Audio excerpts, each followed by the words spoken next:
explain what I think open banking is. So I have summarised it down into one sentence. It's kind of tough, but this is what I think it is. It's a secure technology that allows a consumer or an SME to safely share their information with an authorised third party. They can also give that authorised third party permission to execute a transaction from their bank account. That is what open banking, that's the most succinct explanation you will find of open banking anywhere. Unfortunately, there isn't a single consumer around that would understand anything of what I've just said.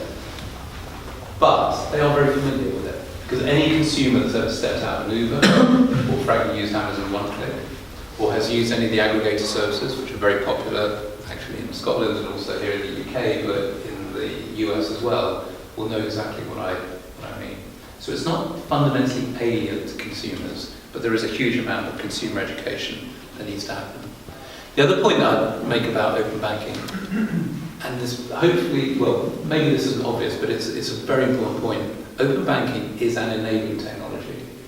It doesn't bring any propositions in itself directly to the end consumer or to the SME.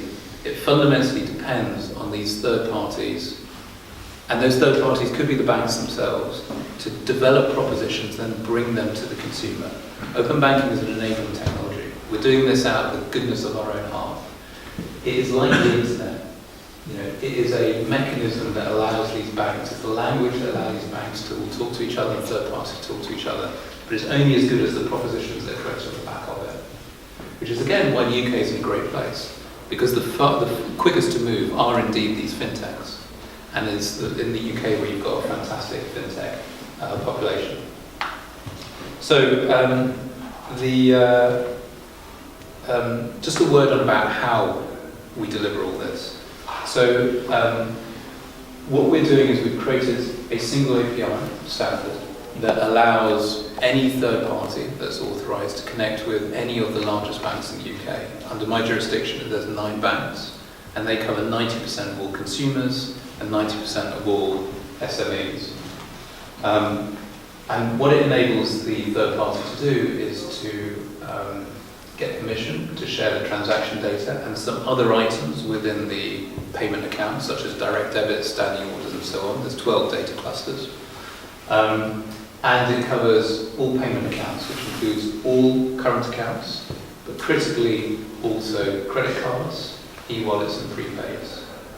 So you have, in that family, 100% of everything that digitally flows through a consumer's kind of checkout experience or transaction experience. And it allows payments to be executed from those accounts. At the moment, what we've got is single immediate payments.